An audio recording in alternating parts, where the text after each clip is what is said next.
Hello, and in today's video we are doing Premier League predictions for match week number 9 of the 2023 to 24 season. I know it's a bit of a late one today because there's obviously the game kicking off in about 3 hours time at 12:30, but I thought I'd just get this in, give you a little bit of a chance to get those predictions in. So get in the comment section below and enter the predictions league. Get your score predictions for match week number 9.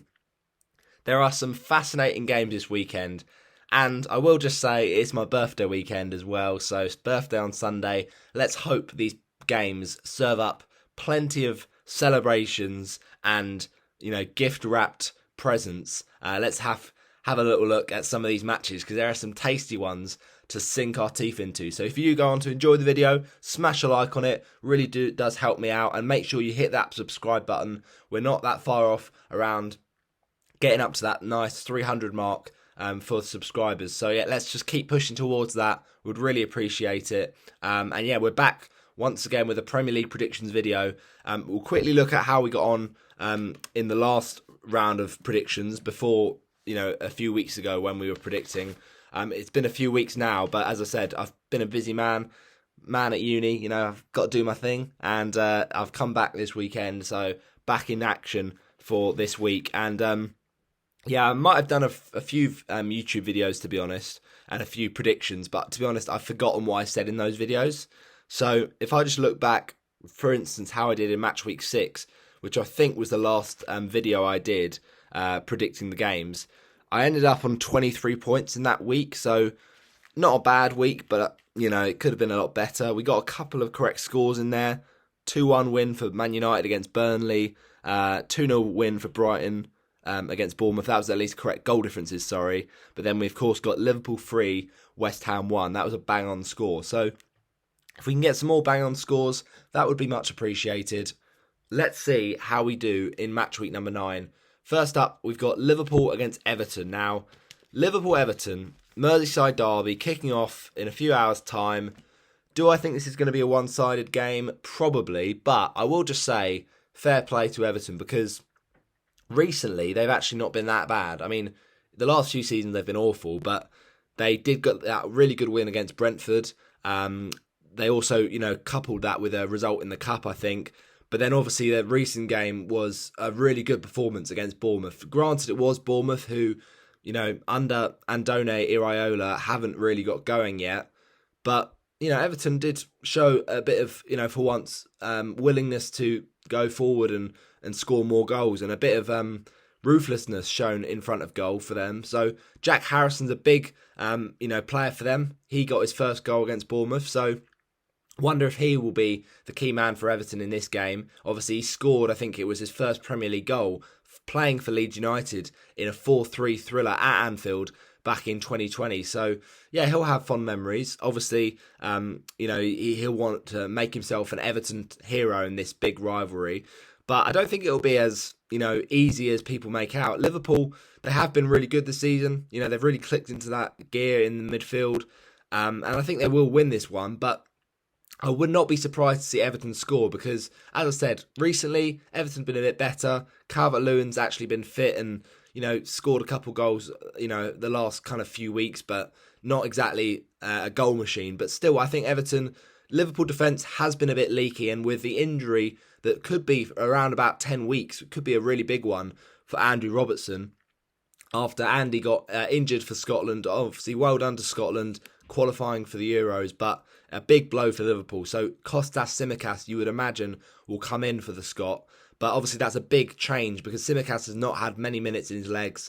And so will that leave an Everton, gap for them to exploit? Possibly. But I think Liverpool will still win this one. I'll say Liverpool to win this by, I don't know, let's say Liverpool 4. No, that's too harsh on Everton.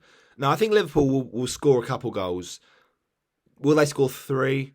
I think they will. I'm going to go for Liverpool 3, Everton 1. 2 goals I think will be scored by Mohamed Salah. And then the third goal for Liverpool, Cody Gakpo. But then Everton get their goal back through the mentioned Jack Harrison. Now it's Bournemouth versus Wolves. Now I feel this will be a fairly comfortable Wolves win. Now as mentioned, this season, Bournemouth have not been good, so I think it is a bit of an issue for the Cherries at the moment. They've not been scoring enough goals, and they haven't yet to win this season. So this is a game I'd fancy Wolves for. Sorry, just bear with a sec. Apologies for that. We're all good. Yeah, I would say Wolves are probably the favourites here, but I wouldn't be surprised if Bournemouth did something.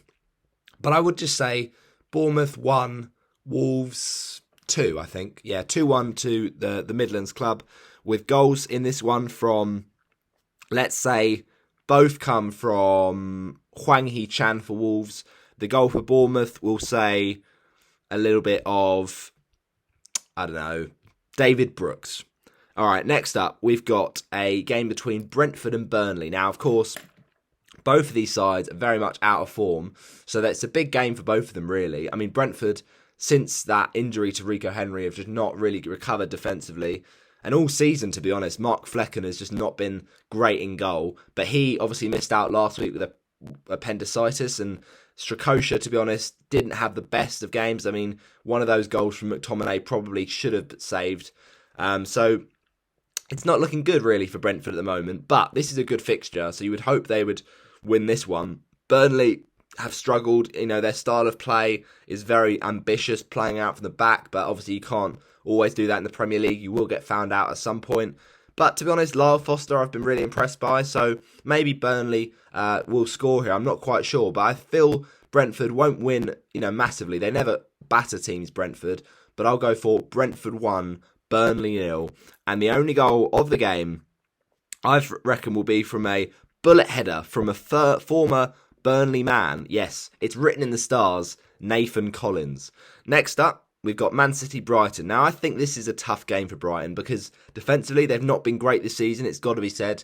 And Man City, yes, they have just lost 2 on the bounce, but this is Man City. They come back and they find ways to go up another gear. And never before, I don't think, or at least not in a long time, have City lost 3 league games in a row. Obviously, they lost in the Carabao Cup as well to Newcastle, but I just think Brighton this season defensively are a shambles. And look, they're a fantastic team to watch under Roberto De Zerbi. The style of football is incredible, but they just haven't sorted out that defence. And it's not helped by the fact they've got injuries to Estupinian and now Tariq Lamptey. So, they've got the likes of Igor. He's recovered from a slight doubt, but it's not looking good really for them. So I think Haaland could run right in this one, and I think City will fairly comfortably get the win. So I feel like City will concede though, so I'll go for Man City 3, Brighton and Hove Albion 1. I actually think Brighton will score first, and I think it will be a cheeky little goal for Brighton from a man who doesn't often get a lot of the plaudits, but Pascal Gross, who's back ready to play. I think he'll get the first for Brighton. But then City goals, I think all will come from one man. It's a hat-trick yet again after the Fulham game for Erling Haaland. Now, next up, we've got Newcastle Palace. Now, in the past, this game's always finished 0-0. I will say, both defences this season have looked pretty good. So, Palace, fair play. I think they've probably got one of the teams with the most clean sheets this season. And Sam Johnston has been in inspired form in goal. Obviously, got the call up to play in the game against Australia. So fair play for that. Obviously, with Newcastle, they started the season a bit of a tricky fixture run. And then recently, they've been really, really good and solid defensively. So I think this could be a low-scoring game. I mean, Newcastle, I would back them with the home advantage. They're a better side than Palace in an offensive point of view. Obviously, Palace have got a lot of injuries, like Eze, like Elise. So I worry where the goals will come for Palace in this game. But I think Newcastle got enough quality to win the game.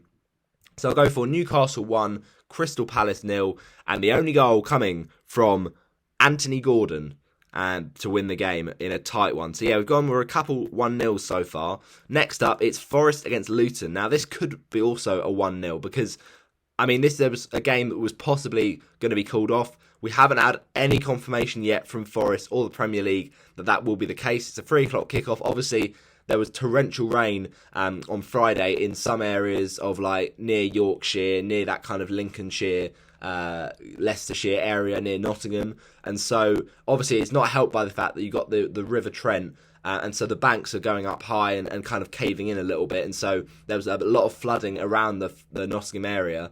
So will this game get called off?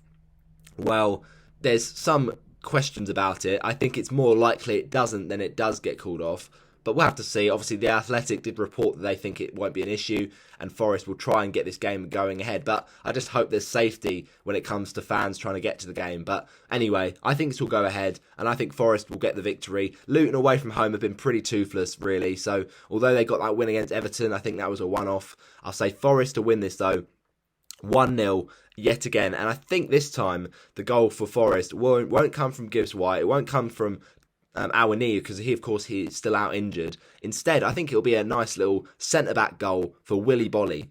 Now, it's Chelsea versus Arsenal. Now, this is a big game. Obviously, Chelsea that last season were abysmal, so on paper, this is a mismatch. But the last few weeks, Chelsea have shown a bit of resurgence. Their defensively actually haven't been that bad when you think about it. They've kept a few clean sheets. Obviously, they had fairly favourable games against the likes of Fulham and the like, but I think still Arsenal will win this one. I just don't think it will be a walkover. So I think I think Chelsea will lose this, but I think that Chelsea actually will score as well. So I'll go for Chelsea 1, Arsenal 2, but it should be a good game, I think. Chelsea goal scorer will go for a little bit of Raheem Sterling after his really good performance against Burnley. And then Arsenal goal scorers, I think this could be a really interesting match to watch out for. I think goal scorers for Arsenal, I don't know whether Saka will be fit in time, but I think the men in the moment for Arsenal to get those winning goals, Martin Ødegaard, and then the second for the Gunners, I think will come from midfielder, a bit of an underdog really. I think it's a time for a goal from a Declan Rice. Rice, baby.